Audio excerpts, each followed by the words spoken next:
Praise the Lord. സ്നേഹമുള്ളവരെ, തിരുനാളുകൾ എന്ന Bible പഠന പരമ്പരയിലേക്ക് സ്വാഗതം. രക്ഷാചരിത്രത്തിലെ വിവിധ തിരുനാളുകൾ പഠന വിഷയമാക്കുകയാണ് നമ്മൾ ഈ പ്രോഗ്രാമിലൂടെ ചെയ്യുന്നത്. ഇന്ന് നമ്മൾ പഠിക്കാൻ ആഗ്രഹിക്കുന്നത് യേശുവിൻ്റെ സമർപ്പണം അഥവാ ദേവാലയ പ്രവേശനം എന്ന് പൊതുവേ പറയാറുള്ള ഒരു തിരുനാളാണ്. അതിനെ മാതാവിൻ്റെ ശുദ്ധീകരണ തിരുനാളെന്നും വിളിക്കാറുണ്ട്. ഫെബ്രുവരി 2-ാം തീയതിയാണ് സഭ ഈ തിരുനാൾ ആഘോഷിക്കുന്നത്. ഇതിനടിസ്ഥാനമായി നിന്ന പ്രമാണം മോശയുടെ കൽപ്പന, ശിശു ജനിച്ച് 40-ാം ദിവസം ആ ശിശുവിനെ ദേവാലയത്തിൽ സമർപ്പിക്കണം എന്നതാണ്. ജനിക്കുന്നത് ആൺകുഞ്ഞാണെങ്കിൽ 40 ദിവസം, പെൺകുഞ്ഞാണെങ്കിൽ 80 ദിവസം. അതിലേക്ക് കടക്കുന്നതിന് മുൻപേ യേശുവിനെ സമർപ്പിച്ച ആ സംഭവവും അതിനോടനുബന്ധിച്ചുണ്ടായ കാര്യങ്ങളും നമുക്കൊന്ന് ആദ്യമേ വായിക്കാം. സുവിശേഷത്തിൽ നിന്ന് ലൂക്കാ എഴുതിയ സുവിശേഷം 2-ാമത്തെ അധ്യായം 22 മുതൽ 35 വരെയുള്ള വാക്യങ്ങളാണ് ഞാൻ വായിക്കുന്നത്. മോശയുടെ നിയമമനുസരിച്ച് ശുദ്ധീകരണത്തിനുള്ള ദിവസങ്ങൾ പൂർത്തിയായപ്പോൾ അവർ അവനെ കർത്താവിന് സമർപ്പിക്കാൻ ജെറൂസലമിലേക്ക് കൊണ്ടുപോയി. കടിഞ്ഞൂൽ പുത്രന്മാരൊക്കെയും കർത്താവിൻ്റെ പരിശുദ്ധൻ എന്ന് വിളിക്കപ്പെടണം എന്നും ഒരു ജോഡി ചെങ്ങാലികളെയോ 2 പ്രാവിൻ കുഞ്ഞുങ്ങളെയോ ബലിയർപ്പിക്കണമെന്നും കർത്താവിൻ്റെ നിയമത്തിൽ പറഞ്ഞിരിക്കുന്നതനുസരിച്ചാണ് അവർ അങ്ങനെ ചെയ്തത്. ജെറൂസലമിൽ ശിമയോൻ എന്നൊരുവൻ ജീവിച്ചിരുന്നു. അവൻ നീതിമാനും ദൈവഭക്തനും ഇസ്രായേലിൻ്റെ ആശ്വാസം പ്രതീക്ഷിച്ചിരുന്നവനുമായിരുന്നു. പരിശുദ്ധാത്മാവ് അവൻ്റെ മേലുണ്ടായിരുന്നു. കർത്താവിൻ്റെ അഭിഷിക്തനെ കാണുന്നതുവരെ മരിക്കുകയില്ല എന്ന് പരിശുദ്ധാത്മാവ് അവന് വെളിപ്പെടുത്തിയിരുന്നു. പരിശുദ്ധാത്മാവിൻ്റെ പ്രേരണയാൽ അവൻ ദേവാലയത്തിലേക്ക് വന്നു. നിയമപ്രകാരമുള്ള അനുഷ്ഠാനങ്ങൾക്കായി ശിശുവായ യേശുവിനെ മാതാപിതാക്കന്മാർ ദേവാലയത്തിൽ കൊണ്ടുചെന്നു. ശിമയോൻ ശിശുവിനെ കയ്യിലെടുത്ത് ദൈവത്തെ സ്തുതിച്ചുകൊണ്ട് പറഞ്ഞു, കർത്താവേ, അവിടുത്തെ വാഗ്ദാനമനുസരിച്ച് ഇപ്പോൾ ഈ ദാസനെ സമാധാനത്തിൽ വിട്ടയക്കണമേ. എന്തെന്നാൽ സകല ജനതകൾക്കും വേണ്ടി അങ്ങ് ഒരുക്കിയിരിക്കുന്ന രക്ഷ എൻ്റെ കണ്ണുകൾ കണ്ടു കഴിഞ്ഞു. അത് വിജാതിയർക്ക് വെളിപാടിൻ്റെ പ്രകാശവും അവിടുത്തെ ജനമായ ഇസ്രായേലിൻ്റെ മഹിമയുമാണ്. അവനെക്കുറിച്ച് പറയപ്പെട്ടതെല്ലാം കേട്ട് അവൻ്റെ പിതാവും മാതാവും അത്ഭുതപ്പെട്ടു. ശിമയോൻ അവരെ അനുഗ്രഹിച്ചുകൊണ്ട് അവൻ്റെ അമ്മയായ മറിയത്തോട് പറഞ്ഞു, ഇവൻ ഇസ്രായേലിൽ പലരുടെയും വീഴ്ചയ്ക്കും ഉയർച്ചയ്ക്കും കാരണമാകും. ഇവൻ വിവാദ വിഷയമായ അടയാളമായിരിക്കും. അങ്ങനെ അനേകരുടെ ഹൃദയവിചാരങ്ങൾ വെളിപ്പെടും. നിൻ്റെ ഹൃദയത്തിലൂടെ ഒരു വാൾ തുളച്ചു കയറുകയും ചെയ്യും. ദൈവ വചനമാണ് നാം കേട്ടത്. സ്നേഹമുള്ളവരെ, യേശുവിൻ്റെ ആദ്യത്തെ ദേവാലയ പ്രവേശമായി ഇതിനെ നമുക്ക് വിശേഷിപ്പിക്കാം. ദേവാലയവുമായി ബന്ധപ്പെട്ട ഒരുപാട് സംഭവങ്ങൾ സുവിശേഷം രേഖപ്പെടുത്തുന്നുണ്ട് യേശുവിൻ്റെ ജീവിതത്തിൽ, പ്രത്യേകിച്ചും ലൂക്കായുടെ സുവിശേഷത്തിൽ. സുവിശേഷം ആരംഭിക്കുന്നത് തന്നെ ദേവാലയത്തിലാണ്. സഖറിയ ബലിയർപ്പിക്കുന്നു, ജനം പുറത്ത് കാത്തു നിൽക്കുന്നു എന്ന് പറഞ്ഞുകൊണ്ടാണ് ലൂക്കാ സുവിശേഷം തന്നെ ആരംഭിക്കുന്നത്. പിന്നീട് 2-ാമത്തെ സംഭവം ഇവിടെയാണ്, ജെറൂസലമിലേക്കുള്ള യേശുവിൻ്റെ വരവ്, ദേവാലയ പ്രവേശനം. 2-ാമത്തെ അധ്യായത്തിൽ വീണ്ടും കാണും 12 വയസ്സായപ്പോൾ യേശു വീണ്ടും ദേവാലയത്തിലേക്ക് വരുന്നതായിട്ട് കാണും. അവസാനം ദേവാലയത്തിലാണ് നിർണായകമായ സംഭവങ്ങളൊക്കെ നടക്കുക.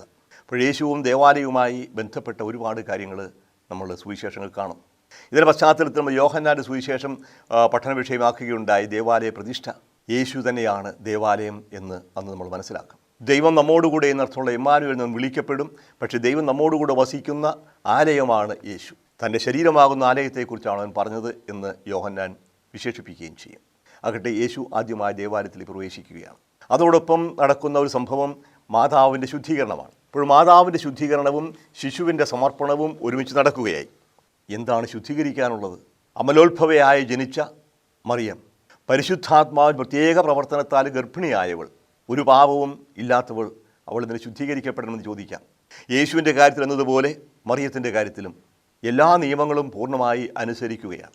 ദൈവം നൽകിയ നിയമങ്ങൾ അക്ഷരാർത്ഥത്തിൽ അവൾ അനുസരിക്കുന്നു. ഈ നിയമത്തെക്കുറിച്ച് പ്രത്യേകമായിട്ടൊന്ന് പറയുന്നുണ്ട്. മാതാക്കളുടെ ശുദ്ധീകരണത്തെക്കുറിച്ച് ലേവ്യരുടെ പുസ്തകം 12-ാമത്തെ അധ്യായത്തിൽ ഇപ്രകാരം കാണും. 12-ാമത്തെ അധ്യായം 6 മുതലുള്ള വാക്യങ്ങൾ. കുഞ്ഞ് ആണോ പെണ്ണോ ആകട്ടെ, ശുദ്ധീകരണത്തിൻ്റെ ദിനങ്ങൾ പൂർത്തിയാകുമ്പോൾ അവൾ കുഞ്ഞിനു വേണ്ടി 1 വയസ്സുള്ള ആട്ടിൻകുട്ടിയെ ദഹനബലിക്കായും 1 ചെങ്ങാലിയെയോ പ്രാവിൻ കുഞ്ഞിനെയോ പരിഹാര ബലിക്കായും സമാഗമ കൂടാരത്തിൻ്റെ വാതിൽക്കൽ പുരോഹിതൻ്റെ മുമ്പിൽ കൊണ്ടുവരണം. പുരുഷനാണെങ്കിൽ 40-ാം ദിവസം, പെൺകുഞ്ഞാണെങ്കിൽ 80-ാം ദിവസം ബലിയർപ്പിക്കാൻ കൊണ്ടുവരണം. അവൻ അവയെ കർത്താവിൻ്റെ സന്നിധിയിൽ അർപ്പിച്ച് അവൾക്ക് വേണ്ടി പരിഹാരം ചെയ്യണം. അപ്പോൾ രക്തസ്രാവത്തിൽ നിന്ന് അവൾ ശുദ്ധയാകും. ഇതാണ് ആൺകുഞ്ഞിനെയോ പെൺകുഞ്ഞിനെയോ പ്രസവിക്കുന്ന സ്ത്രീക്കുള്ള നിയമം. ആട്ടിൻകുട്ടിയെ സമർപ്പിക്കാൻ അവൾക്ക് കഴിവില്ലെങ്കിൽ 2 ചെങ്ങാലികളെയോ 2 പ്രാവിൻ കുഞ്ഞുങ്ങളെയോ കൊണ്ടുവരട്ടെ. 1 ദഹനബലിക്കും മറ്റൊന്ന് പാപപരിഹാര ബലിക്കും. പുരോഹിതൻ അവൾക്ക് വേണ്ടി പാപപരിഹാരം ചെയ്യണം. അപ്പോൾ അവൾ ശുദ്ധയാകും. ഏതു തരത്തിലുള്ള സ്രാവവും സ്ത്രീകളെ അശുദ്ധയാക്കും, സ്ത്രീകളെയും പുരുഷന്മാരെയും അശുദ്ധരാക്കും. രക്തസ്രാവം വഴി സ്ത്രീ അശുദ്ധയാകുന്നു. അപ്പോഴേ ഈ അശുദ്ധത 40 ദിവസത്തേക്ക് നീണ്ടു നിൽക്കുന്നു. പുരുഷ സന്തതിയാണെങ്കിൽ, പെൺകുഞ്ഞാണെങ്കിൽ 80. എന്തുകൊണ്ട് വ്യത്യാസം നമുക്കറിയില്ല. ഏതായാലും ഇതിൽ നിന്ന് ശുദ്ധീകരണത്തിന് വേണ്ടിയിട്ടാണ് ഈ ആട്ടിൻകുട്ടിയെയും പ്രാവിൻ കുഞ്ഞുങ്ങളെയും കൊടുക്കുക. പക്ഷേ പറയുന്നൊരു പ്രൊവിഷനുണ്ട്. ഒരാടിനെ കൊടുക്കാൻ മാത്രം സാമ്പത്തിക ശേഷി ഇല്ലാത്തവരാണ് മാതാപിതാക്കളെങ്കിൽ ആടിന് പകരം ഒരു പ്രാവിൻ കുഞ്ഞിനെ കൂടി കൊടുക്കുക. അങ്ങനെയാണ് ഇവിടെ മറിയവും യോസേപ്പും കൂടി 2 ചെങ്ങാലികളെയും കൊണ്ടുവരിക. കാരണം ഒരാടിനെ വാങ്ങാൻ മാത്രമുള്ള സാമ്പത്തിക ശേഷി അവർക്കുണ്ടായിരുന്നില്ല അർത്ഥം. ഇപ്പോഴ് പുൽക്കൂട്ടിൽ ജനിച്ചവൻ അല്ലെങ്കിൽ കാലിത്തൊഴുത്തിൽ പിറന്നവൻ, പുൽത്തൊട്ടിയിൽ കിടന്നവൻ, പാവങ്ങളോട് താതാത്മ്യപ്പെട്ടവൻ, അവരുടെ മാതാപിതാക്കളും പാവങ്ങളാണ്. പാവങ്ങളുടെ കാഴ്ചയായ 2 ചങ്ങാലികളെയും കൊണ്ടാണ് വരിക.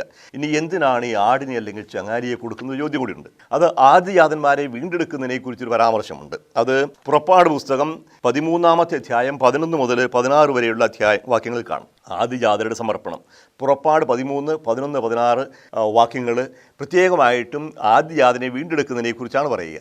മൃഗങ്ങളുടെയും മനുഷ്യരുടെയും എല്ലാം ആദ്യ ഫലം ആദിജാതന്മാരെ ദൈവത്തിന് സമർപ്പിക്കുക എന്ന് പറഞ്ഞാൽ ബലി അർപ്പിക്കുക എന്നാണ് അർത്ഥം. കർത്താവിന് വിശുദ്ധമാണെന്ന് പറഞ്ഞാൽ കർത്താവിന് വേണ്ടി മാറ്റിവെക്കപ്പെട്ടതാണ്.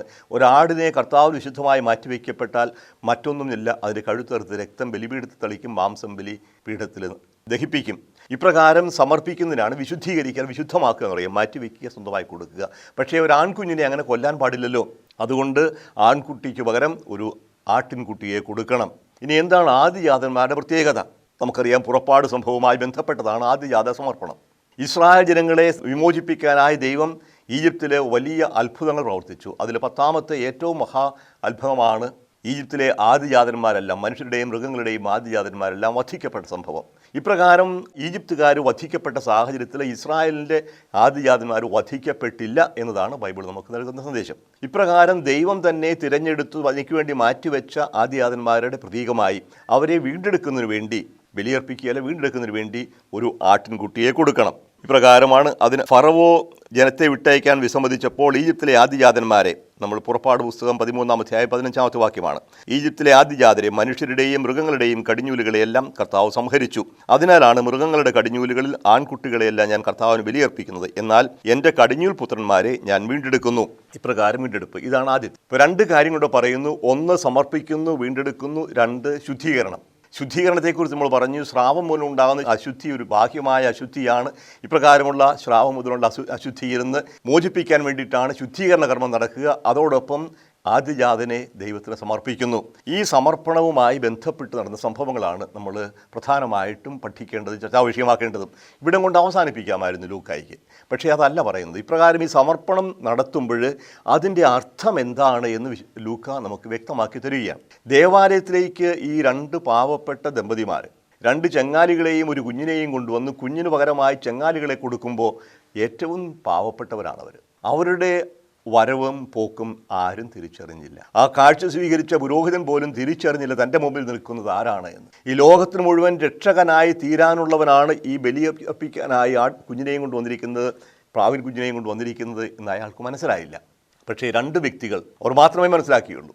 യേശുവിനെ രക്ഷകനായി മനസ്സിലാക്കാൻ സാധിച്ച ഒരു വ്യക്തിയെക്കുറിച്ചാണ് ലൂക്ക ഇവിടെ പറയുന്നത്. ശിമയോൻ. ജെറൂസലമിൽ ശിമയോൻ എന്ന ഒരു മനുഷ്യൻ ജീവിച്ചിരിപ്പുണ്ടായിരുന്നു.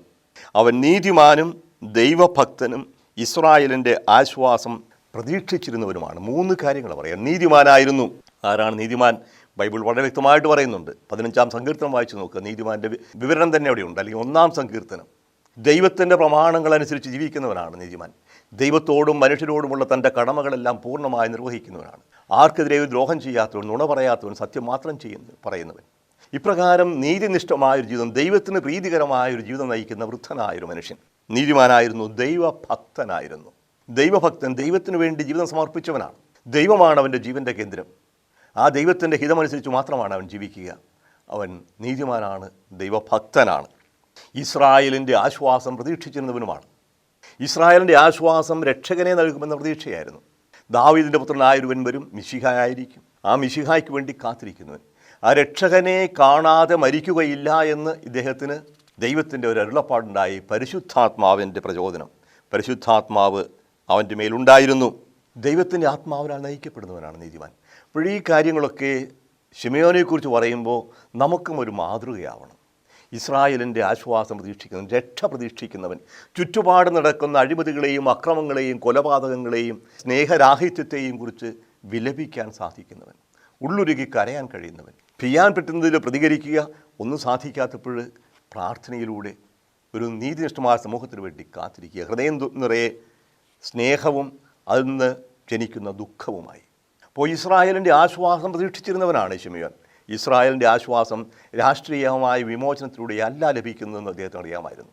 ദൈവം തൻ്റെ ദൂതനെ അയക്കും, പക്ഷേ തൻ്റെ പുത്രനെയാണ് അയക്കാൻ പോകുന്നതെന്ന് ശിമെയോന് പോലും അറിയാൻ ഉണ്ടായിരുന്നില്ല. ദൈവത്തിൻ്റെ ആത്മാവ് അവൻ്റെ മേലുണ്ടായിരുന്നു. കർത്താവിൻ്റെ അഭിഷിക്തനെ കാണുന്നതുവരെ മരിക്കുകയില്ല എന്ന് പരിശുദ്ധാത്മാവ് അവന് വെളിപ്പെടുത്തിയിരുന്നു. ഭക്തനായ മനുഷ്യൻ പ്രാർത്ഥനയിലൂടെ, വചനശ്രവണത്തിലൂടെ, ധ്യാനത്തിലൂടെ ദൈവത്തിൻ്റെ ഹിതത്തിന്, ദൈവത്തിൻ്റെ വചനത്തിന് കാതോർക്കുന്നവനാണ്. പരിശുദ്ധാത്മാവൻ വെളിപ്പെടുത്തിയിരുന്നു. പരിശുദ്ധാത്മാവിൻ്റെ പ്രേരണയാൽ അവൻ ദേവാലയത്തിലേക്ക് വന്നു. നീതിമാനും ഭക്തനുമായ മനുഷ്യൻ്റെ പ്രവർത്തനങ്ങളെല്ലാം ആത്മാവിൻ്റെ പ്രേരണയ്ക്ക്, പ്രചോദനത്തിന് വിധേയമായിട്ടായിരിക്കും. നമുക്ക് 3 തരത്തിലുള്ള പ്രചോദനങ്ങളുണ്ടാകാം. എൻ്റെ തന്നെ തോന്നലുകളാകാം, ചിലപ്പോൾ മൈ ഓൺ ഫീലിങ്സ്, എൻ്റെ തോന്നലുകൾ. അല്ലെങ്കിൽ അശുദ്ധാത്മാവിൽ നിന്നുണ്ടാകുന്ന പ്രചോദനങ്ങളാകാം, പ്രലോഭനങ്ങളാണവ. അല്ലെങ്കിൽ പരിശുദ്ധാത്മാവിൻ്റെ പ്രചോദനങ്ങളാകാം. അപ്പോൾ എൻ്റെ തോന്നലുകളും പിശാചിൻ്റെ പ്രലോഭനങ്ങളും പരിശുദ്ധാത്മാവിൻ്റെ പ്രചോദനങ്ങളും തിരിച്ചറിയാൻ സാധിക്കണം. വിശ്വാസം ആവശ്യമാണ്. അപ്പോൾ ദൈവാത്മാവിൻ്റെ പ്രചോദനമനുസരിച്ച് അവൻ വന്നു. അവൻ്റെ കണ്ണുകൾ പരിശുദ്ധാത്മാവ് തുറന്നു കൊടുത്തതാണ്. അവൻ ദേവാലയത്തിലേക്ക് വന്നു. നിയമപ്രകാരമുള്ള അനുഷ്ഠാനത്തിനായി ശിശുവിനെയും കൊണ്ട് മാതാപിതാക്കന്മാർ ദേവാലയത്തിൽ കൊണ്ട്, രണ്ടുപേരും ഒരുമിച്ചാണ് വരിക.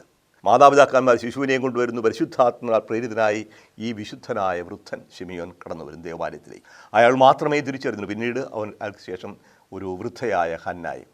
ശിമെയോൻ ശിശുവിനെ കയ്യിലെടുത്ത് ദൈവത്തെ സ്തുതിച്ചുകൊണ്ട് പറഞ്ഞു, എന്താണ് സ്തുതിക്കുക? ദൈവമേ, അങ്ങ് വാഗ്ദാനങ്ങൾ പൂർത്തിയാക്കിയതിന് ഞാൻ അങ്ങേക്ക് നന്ദി പറയുന്നു. അങ്ങയുടെ രക്ഷ കർത്താവെ, അവിടുത്തെ വാഗ്ദാനമനുസരിച്ച് ഇപ്പോൾ ഈ ദാസനെ സമാധാനത്തിൽ വിട്ടയക്കണമേ. തൃപ്തിയായി. ഇതിനു വേണ്ടിയാണ് ഞാൻ കാത്തിരുന്നത്. ഈ കുഞ്ഞിനെ ഒരു നോക്ക് കാണാൻ വേണ്ടി, ലോകത്തിൻ്റെ രക്ഷയായി വരുന്ന ഇവനെ കാണാൻ വേണ്ടി ഞാൻ കാത്തിരുന്നു. എൻ്റെ കണ്ണുകൾ സംതൃപ്തമായി. ഇനി എനിക്ക് മരിക്കാം, എനിക്ക് സമാധാനത്തിൽ പോകാം നിൻ്റെ അടുക്കിലേക്ക്. എനിക്കിനി ഒന്നും കാണാനില്ല. എൻ്റെ ആഗ്രഹങ്ങളെല്ലാം സഫലമായി. അപ്പോൾ യേശുവിൻ്റെ ദർശനത്തിൽ ഹൃദയം തൃപ്തമാകുന്ന, സകല ആഗ്രഹങ്ങളും പൂർണ്ണമാകുന്ന ഒരു മനുഷ്യൻ, ഇവനാണ് ഭക്തൻ, ഇവനാണ് പരിശുദ്ധാത്മാവിനാൽ നയിക്കപ്പെടുന്നവൻ. അങ്ങ് ഒരുക്കിയിരിക്കുന്ന രക്ഷ എൻ്റെ കണ്ണുകൾ കണ്ടു. എന്താണ് രക്ഷ? അത് വിജാതിയർക്ക് വെളിപാടിൻ്റെ പ്രകാശവും അവിടുത്തെ ജനമായ ഇസ്രായേലിൻ്റെ മഹിമയുമാണ്. ജനതകൾക്ക് പ്രകാശം, വെളിപാടിൻ്റെ പ്രകാശം. ഇതായിരുന്നു രണ്ടാം വത്തിക്കാൻ സിനോദോസ് പുറപ്പെടുവിച്ച ഏറ്റവും പ്രധാനപ്പെട്ട രേഖയായ സഭയെ സംബന്ധിച്ച പ്രബോധന രേഖ. ലൂമൻ ജെൻസിയും എന്ന് പറയും, ജനതകൾക്ക് പ്രകാശം. ഈ സഭ ലോകത്തിലെ ജനതകൾക്ക് പ്രകാശമായിരിക്കണം. ദൈവത്തിൻ്റെ പ്രകാശം എല്ലാവർക്കും എത്തിച്ചു കൊടുക്കുന്നവരായിരിക്കണം. ഇത് യേശയ്യായുടെ പുസ്തകത്തിൽ നിന്നാണ്. യേശയ്യായുടെ പുസ്തകം 42-ാമത്തെ അധ്യായത്തിൽ ദാസഗീതികൾ എന്ന് പറഞ്ഞ ഒരു കീർത്തനമുണ്ട്. ദാസഗീതികൾ 4 എണ്ണമുണ്ട്. അതിൽ ആദ്യത്തേത് 42-ാമത്തെ അധ്യായത്തിലാണ്. താല്പര്യമുണ്ടെങ്കിൽ POC ബൈബിളിൻ്റെ അടിക്കുറിപ്പ് വായിച്ചു നോക്കുക. 42-ാമത്തെ അധ്യായത്തിൻ്റെ അടിക്കുറിപ്പായിട്ട് കൊടുത്തിട്ടുണ്ട്. മറ്റ് 3 കീർത്തനങ്ങൾ ഏതൊക്കെയാണെന്ന് 42, 49, 50, 53. ഇവിടെ പറയുന്ന ഒരു കാര്യം ഇതാണ്. 42-ാമത്തെ അധ്യായം 6, 7 വാക്യങ്ങൾ. ഞാൻ നിന്നെ നീതി സ്ഥാപിക്കാൻ വിളിച്ചു, ഞാൻ നിന്നെ കൈക്കു പിടിച്ചു നടത്തി സംരക്ഷിച്ചു. അന്ധർക്ക് കാഴ്ച നൽകുന്നതിനും തടവുകാരെ കാരാഗൃഹത്തിൽ നിന്നും അന്ധകാരത്തിലിരിക്കുന്നവരെ ഇരുട്ടറയിൽ നിന്ന് മോചിപ്പിക്കുന്നതിനും വേണ്ടി ഞാൻ നിന്നെ ജനത്തിന് ഉടമ്പടിയും ജനതകൾക്ക് പ്രകാശവുമായി നൽകിയിരിക്കുന്നു. ഞാൻ നിന്നെ ജനത്തിന് ഉടമ്പടിയും ജനതകൾക്ക് പ്രകാശം. എല്ലാവരും നിൻ്റെ പ്രകാശത്തിൽ നടക്കണം. തമസോമ ജ്യോതിർഗമയ എന്നുള്ള പ്രാർത്ഥനയാണ് ഇവിടെയും കാണുക. നിന്നെ ഞാൻ ജനത്തിന് പ്രകാശമായി നൽകിയിരിക്കുന്നു. അന്ധകാരത്തിൽ കഴിയുന്ന ജനം മഹത്തായ ഒരു പ്രകാശം കണ്ടു എന്ന് യേശയ്യ 9-ാമത്തെ അധ്യായത്തിൽ പറയും. നിന്നെ ഞാൻ ജനത്തിന് പ്രകാശമായി നൽകിക്കുന്നു. ലൂമൻ ജെൻസിയും. ഇത് തന്നെയാണ് 49-ാമത്തെ അധ്യായം 2-ാമത്തെ കീർത്തനത്തിലും പറയുന്നത്. 49-ാമത്തെ അധ്യായം 6-ാമത്തെ വാക്യം.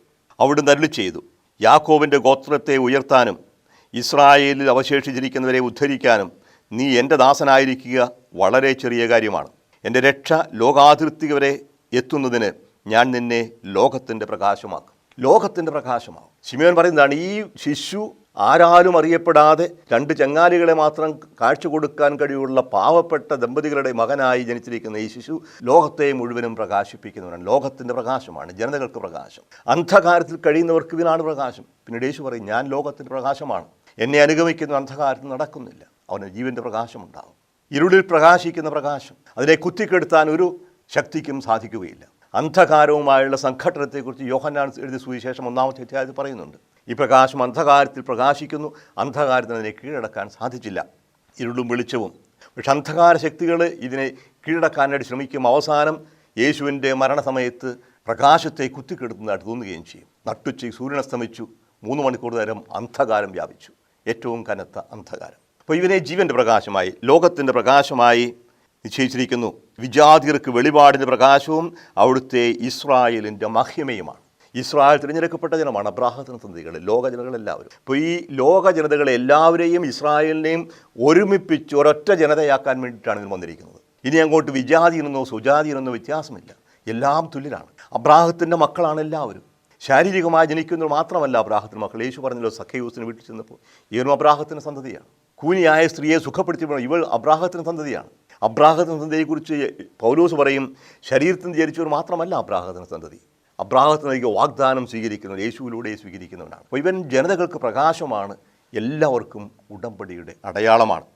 അപ്പോൾ ഇവൻ ഇസ്രായേലിൻ്റെ മഹിമയാണ്, ദൈവത്തിൻ്റെ മഹത്വം ഇവനിലൂടെ പ്രകടമാകും. അപ്പോൾ ഈ ശിശുവിനെക്കുറിച്ച് ഈ വൃദ്ധൻ പറയുന്നതെല്ലാം കേട്ട് അമ്പരന്ന് നിൽക്കുകയാണ്. ഇവനെക്കുറിച്ച് പറയപ്പെട്ടതെല്ലാം കേട്ട് അവൻ്റെ പിതാവും മാതാവും അത്ഭുതപ്പെട്ടു. ശിമയോൻ അവരെ അനുഗ്രഹിച്ചുകൊണ്ട് അവൻ്റെ അമ്മയായ മറിയത്തോട് പറഞ്ഞു. ശ്രദ്ധിച്ചു വായിക്കണം ഇനി പറയുന്ന കാര്യങ്ങൾ. ഇത്രയും പറഞ്ഞ് സന്തോഷകരമായ കാര്യമാണ്, പ്രകാശമാണ്. അന്ധകാരത്തിലിരിക്കുന്നവർക്ക് വലിയ പ്രകാശം, വലിയ സന്തോഷത്തിന് സദ്വാർത്ത, രക്ഷകൻ ജനിച്ചിരിക്കുന്നു. പക്ഷേ ഈ സന്തോഷത്തിന് സദ്വാർത്ത എപ്രകാരം ദുഃഖകരമായി തീരുന്നു എന്ന് തുടർന്ന് പ്രവചിക്കുകയാണ്. വലിയ ഒരു വിരോധാഭാസം പോലെ. അമ്മയായ മറിയത്തോട് പറഞ്ഞു, ഇവൻ ഇസ്രായേലിൽ പലരുടെയും വീഴ്ചയ്ക്കും ഉയർച്ചയ്ക്കും കാരണമാകും. പലരുടെയും വീഴ്ചയ്ക്കും ഉയർച്ചയ്ക്കും കാരണമാകും. ഇവൻ വിവാദ വിഷയമായ അടയാളവുമായിരിക്കും. എന്താ അതിൻ്റെ അർത്ഥം? രക്ഷകൻ എങ്ങനെ അനേകരുടെ വീഴ്ചയ്ക്ക് കാരണമായി തീരുന്നു? ദൈവം മനഃപൂർവ്വം കെണിവെക്കുകയാണോ യേശുവിലൂടെ മനുഷ്യർക്ക്? എന്തുകൊണ്ടിവൻ അനേകർക്ക് വീഴ്ചയ്ക്ക് കാരണമായി തീരുന്നു? യേശു കാരണമായി തീരുകയല്ല. യേശു പറഞ്ഞൊരിക്കൽ, നിങ്ങൾ വിചാരിക്കുന്നുണ്ടാവും ഞാൻ സമാധാനമാണ് ഭൂമിയിലേക്ക് കൊണ്ടുവന്നിരിക്കുന്നത്. നല്ല സമാധാനമല്ല, വാളാണ് ഞാൻ കൊണ്ടുവന്നിരിക്കുന്നത്. മനസ്സിലാക്കാൻ ബുദ്ധിമുട്ടൊരു വാക്കാണ് യേശു പറയുക. ഇനി മുതൽ 5 പേരുള്ളൊരു വീട്ടിൽ ഭിന്നതയുണ്ടാകും. അപ്പൻ മകനെതിരായും മകൻ അപ്പനെതിരായും, അമ്മ മകൾക്കെതിരായും മകൾ അമ്മയ്ക്കെതിരായും പരസ്പരം ഭിന്നിക്കുന്നു യേശുവിൻ്റെ പേരിൽ. അപ്പോൾ വാള് ആണ് കൊണ്ടുവന്നിരിക്കുന്നത്. ഇങ്ങനെ ഭിന്നിപ്പിക്കാൻ വേണ്ടിയാണോ യേശു വരിക? അങ്ങനെയാണെങ്കിൽ എങ്ങനെയാണ് രക്ഷയായി തീരുക? അതിന് ലൂക്കാ കൊടുത്തൊരു ഭാഷ്യമുണ്ട്. ഞാൻ കൊണ്ടുവന്നിരിക്കുന്നത് സമാധാനമല്ല, ഭിന്നതയാണ്. എന്തേ ഭിന്നതയുണ്ടാകുന്നു? എപ്പോഴാണ് ഭിന്നത ഉണ്ടാകുന്നതോട് ചോദിക്കുന്നത് നല്ലതാണ്. ഭിന്ന അഭിപ്രായങ്ങളുണ്ടാകുന്നു, ഒരേ കാര്യത്തെക്കുറിച്ച് 2 കാഴ്ചപ്പാടുകൾ ഉണ്ടാകുന്നു, 2 തീരുമാനങ്ങൾ ഉണ്ടാകുന്നു. അപ്രകാരമാണ് ഭിന്നത ഉണ്ടാവുക. അപ്പോൾ യേശുവിൻ്റെ സാന്നിധ്യത്തിൽ ഒരു ഭിന്നത ആവശ്യമായി തീരുന്നു. ഒന്നുകിൽ അവനെ സ്വീകരിക്കുക, അല്ലെങ്കിൽ അവനെ തിരസ്കരിക്കുക. യേശുവിൻ്റെ സാന്നിധ്യത്തിൽ ആർക്കും നിസ്സംഗതയോടെ നിർവികാരനായി നിൽക്കാൻ സാധിക്കുകയില്ല. അതാണ് ചുരുക്കം. നിന്നെപ്പോലെ നിൻ്റെ അയൽക്കാരനെ സ്നേഹിക്കുക എന്ന് പറയുന്നത് ഒന്നുകിൽ സ്നേഹിക്കുക അല്ലെങ്കിൽ വെറുക്കുക. ഒന്നുകിൽ യേശുവിനെ സ്വീകരിക്കണം അല്ലെങ്കിൽ തിരസ്കരിക്കണം. ഒന്നുകിൽ സ്നേഹിക്കണം അല്ലെങ്കിൽ വെറുക്കണം. അംഗീകരിക്കാത്തവൻ കൊല്ലാൻ ശ്രമിക്കും, അംഗീകരിക്കുന്നവൻ മരിക്കാൻ തയ്യാറാകും. അപ്പോൾ യേശുവിൻ്റെ സാന്നിധ്യം ഈ ഭൂമിയിൽ വലിയൊരു തീരുമാനമെടുക്കാൻ പ്രേരിപ്പിക്കുന്ന ശക്തിയായി മാറുകയാണ്. അതുകൊണ്ടാണ് പറയുക, അവൻ തർക്കത്തിൻ്റെ അടയാളമായി തീരും. A sign that will be contradicted. അനേകം ഹൃദയങ്ങളെ വെളിപ്പെടുത്തുന്ന തർക്കത്തിൻ്റെ അടയാളമായി തീരും. സത്യത്തിന് മുമ്പിൽ നിൽക്കുമ്പോഴാണ് മിഥ്യ എന്താണെന്ന് മനസ്സിലാവുക. പ്രകാശം കടന്നു വരുമ്പോഴാണ് പുഴുക്കുത്തുകൾ വെളിവാകുന്നത്. അപ്പോൾ യേശുവിൻ്റെ സാന്നിധ്യത്തിൽ ഞാനൊരു തീരുമാനമെടുക്കാൻ നിർബന്ധിതനാകുന്നു. യേശുവിനെക്കുറിച്ച് എവിടെയെല്ലാം പ്രസംഗിക്കുന്നുവോ, യേശു എവിടെയെല്ലാം കടന്നു വരുന്നുവോ, അവിടെയെല്ലാം ഈ തീരുമാനം നിർബന്ധമായും ഉണ്ടാകും. നമുക്കറിയാം, യോഹന്നാൻ സുവിശേഷം 9-ാമത്തെ അധ്യായത്തിൽ ഒരു കുരുടൻ്റെ കഥ പറയുന്നുണ്ട്. അതുവരെ ജെറൂസലം ദേവാലയത്തിൻ്റെ പടിവാതിൽക്കൽ ഭിക്ഷയാചിച്ചിരുന്ന കുരുടൻ, അവൻ യേശുവിൻ്റെ പ്രവർത്തനം വഴി കാഴ്ച കിട്ടിയപ്പോൾ അവർ തർക്കവിഷയമായി. അനേകരെന്നെ ചോദ്യം ചെയ്തു, ഫരിസേയരും നിയമജ്ഞരും ചോദ്യം ചെയ്തു. ചിലർ പറഞ്ഞു, ഇവൻ വെറും നുണയനാണ്, ഇവൻ യാസത്തിൽ കുരുടനായിരുന്നില്ല, അഭിനയിച്ചതേ ഉള്ളൂ. മാതാപിതാക്കന്മാർ വിളിച്ച് ചോദിച്ചു, അവൻ കുരുടനായി ജനിച്ചതാണ്, പക്ഷേ എങ്ങനെ ഇവന് കാഴ്ച കിട്ടുന്നത് എനിക്കറിയാൻ പാടില്ല. തർക്കമായി വിതർക്കമായി. അവസാനം ചോദിച്ചു, നീ അവനെക്കുറിച്ച് എന്തു പറയുന്നു? ഈ കാഴ്ച തന്നവൻ, അവനൊരു പ്രവാചകനാണ്. പക്ഷേ അവ സ്വീകരിക്കാൻ തയ്യാറായില്ല. തുടർന്നുള്ള വിവാദം വായിച്ചു നോക്കുക. വിവാദത്തിൻ്റെ അവസാനം ഈ ഫരിസേയ നേതാക്കന്മാർ കുരുടനെ പുറത്താക്കുകയാണ്. മഹറം ചൊല്ലി സമൂഹത്തിന് ഭ്രഷ്ട് കൽപ്പിച്ച് പുറത്താക്കി. ഈ പുറത്താക്കിപ്പെട്ടു എന്നറിഞ്ഞപ്പോൾ യേശു അവനെ തേടി വന്നു. സമൂഹത്തിന് പുറത്താക്കിയവരെ തേടി വന്നു, ചോദിച്ചു, നീ മനുഷ്യപുത്രൻ വിശ്വസിക്കുന്നുവോ? ആരാണവൻ? നിന്നോട് സംസാരിക്കുന്നത് തന്നെയാണ്, ഞാൻ കണ്ടു കഴിഞ്ഞു. വിശ്വസിക്കുന്നു കർത്താവേ എന്ന് പറഞ്ഞ് അവൻ നമസ്കരിക്കുമ്പോഴാണ് മറ്റുള്ള ഫരിസേയ നേതാക്കന്മാർ വരിക. അപ്പോൾ യേശു പറഞ്ഞു, ഞാൻ വന്നിരിക്കുന്നത് കുരുടന്മാർക്ക് കാഴ്ച നൽകുന്നതിനും. യേശുവിൻ്റെ സാന്നിധ്യത്തിൽ ഓരോരുത്തരും തീരുമാനമെടുക്കാൻ നിർബന്ധിതരാവുകയാണ്. കുരുടനായിരുന്നൊരു വ്യക്തി യോഹന്നാൻ സുവിശേഷം 9-ാമത്തെ അധ്യായത്തിൽ രേഖപ്പെടുത്തിയിട്ടുണ്ട്. ദേവാലയ വാതുക്കൽ ഭിക്ഷ യാചിച്ചുകൊണ്ടിരുന്നപ്പോൾ അവൻ ആരുടെയും ശ്രദ്ധ പിടിച്ചു പറ്റിയില്ല. പക്ഷേ യേശു അവന് കാഴ്ച കൊടുത്തപ്പോൾ അവൻ ശ്രദ്ധയുടെ കേന്ദ്രമായി തീർന്നു. നേതാക്കന്മാർ അവനെ ചോദ്യം ചെയ്തു. അവൻ കുരുടനല്ലായിരുന്നുവെന്ന് പറഞ്ഞ് അവൻ നുണയനായി സ്ഥാപിക്കാൻ ശ്രമിച്ചു. അവൻ പറഞ്ഞു, ഞാൻ കുരുടനായിരുന്നു. മാതാപിതാക്കന്മാർ ചോദിച്ചു. മാതാപിതാക്കന്മാർ പറഞ്ഞു, ഞങ്ങളുടെ മകൻ ആണിവൻ, അവൻ കുരുടനായി ജനിച്ചതാണെന്ന് ഞങ്ങൾക്കറിയാം തീർച്ചയായിട്ടും. പക്ഷേ ആരവന് കാഴ്ച കൊടുത്തു എങ്ങനെയാണെന്നറിയില്ല. അവരോട് തന്നെ ചോദിക്കുക. അവസാനം തർക്കത്തിൻ്റെ ഒടുവിൽ ഫരിസേയർ ഈ കുരുടനായി ജനിച്ചവനെ പുറത്താക്കുകയായി. കാരണം അവൻ യേശുവിനെ ഏറ്റുപറഞ്ഞു. യേശു പ്രവാചകനാണെന്നും ദൈവത്താൽ അയക്കപ്പെട്ടവനാണെന്നും പാപി അല്ലെന്നും ഏറ്റുപറഞ്ഞതുകൊണ്ട് യേശുവിനെ ഏറ്റുപറയുന്നവരെ പുറത്താക്കാൻ തീരുമാനിച്ചിരുന്ന സമൂഹം അവനെ ഭ്രഷ്ട് കൽപ്പിച്ച് പുറത്താക്കി. അപ്പോഴാണ് യേശു കടന്നു ചോദിക്കുക, നീ ദൈവപുത്രനിൽ വിശ്വസിക്കുമോ, മനുഷ്യപുത്രനിൽ വിശ്വസിക്കുന്നുവോ? ആരാണ് കർത്താവേ? എനിക്കറിയില്ല.